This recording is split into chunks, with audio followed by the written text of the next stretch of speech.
Hey everyone. So as we mentioned before in a previous video, we're moving a new facility and we're going to give you updates.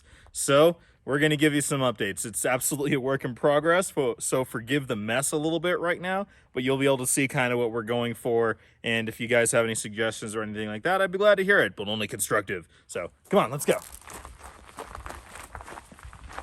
Mind your feet. Echo, echo, echo, echo, echo. So here's the shop. As you saw before, there's a lot more stuff in here, and other stuff has now been taken out. So we've painted a few things, we moved some stuff around, and so I'll just kind of go down this way, go up, and then go back towards the office. So along here, this is what we're kind of thinking is, at least as right now, this is where I'm going to have all of the enclosures. So basically all of the animals other than the cool weather animals like the geckos, the Asian rat snakes, the rainbow boas, they're all going to be in here. And then all of the cool weather animals are going to be in another building and in their own little thing because they're not really part of the breeding programs. They're just more for educational purposes and stuff like that. We're not actively breeding them. So along this way, as we were moving them, I found that some of these boards and stuff need to be replaced. Some of them still need to be cleaned up, which is why this is still sitting here. But here's our little thing. Moose, our elderly bull snake, Warlock, the bearded dragon who hates my guts, and which her UVB strip is out, so I'm gonna have to mess with that in just a second. I think just the cord got loose. And then Remus, the Ackie monitor. This is the very large cage for an animal that you guys have not seen yet that I'll be sure to mention when we get her in here, and I'll do a whole thing about that. This is just an extra little cage that we had for a long time. It's still pretty dirty because it's mostly been sitting unused. So that needs to be cleaned up. Over here is where we're going to have the 6-foot cages that the boas are in, that the elderly tegus are in. And then in that corner over there is going to be the iguana and redfoot cage. We had it in that little aviary, but it's going to be in a larger enclosure, and this is actually the base for it.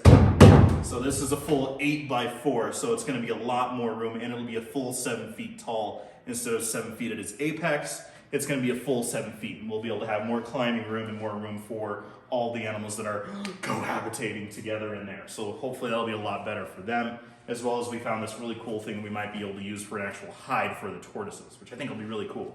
Here are parts that we're going to be able to reuse or clean up or hopefully use to rebuild 2 4x2 cages. Over here, that's where our incubators are going to be. I don't think we're going to have room in here for the freezers for the rodents, but that'll be in another garage. So over here, there's a little bench or shelf thing that I'm going to put right there that I don't think we're going to have animals on, but might just be for more storage.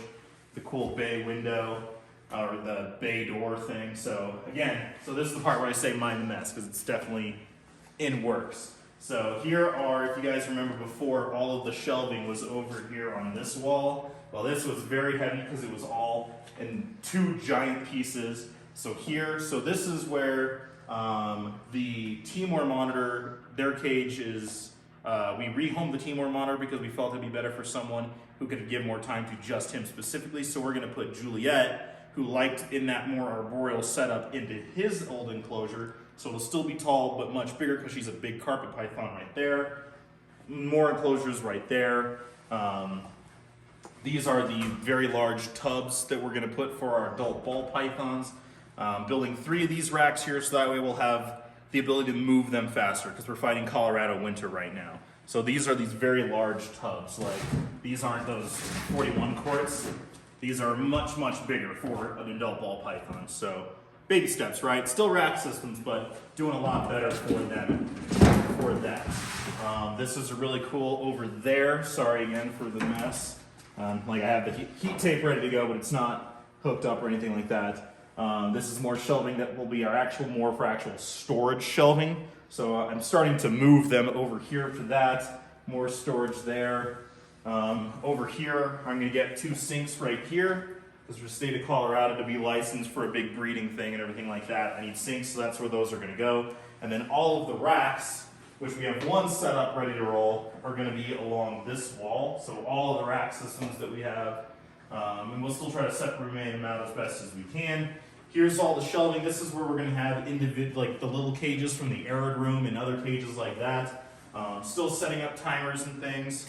So there's lights on these guys. They all have supplemental heat because it's a lot cooler in this building. We have to work on the heating and cooling in this building. It's gonna take a little while to figure that out.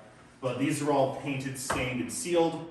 So these are really cool, and we're gonna have the enclosures here, and it's gonna look really nice, and I'm gonna have them all set up for timers for their UVB and lighting for that, so I'll have that there. That way they'll at least have their 12-hour photo period if I don't have actual UVB on them. But we're getting there, we're working on it. And then there's still the back office. As you can see, this is our current heating right now, and we're still working on trying to get the ambient temps up. Back here in the office, this is where, fingers crossed, I'll get the podcast going again. I know that several of you guys really like the podcast, but obviously there's a lot going on, so I just haven't had enough time to dedicate to that.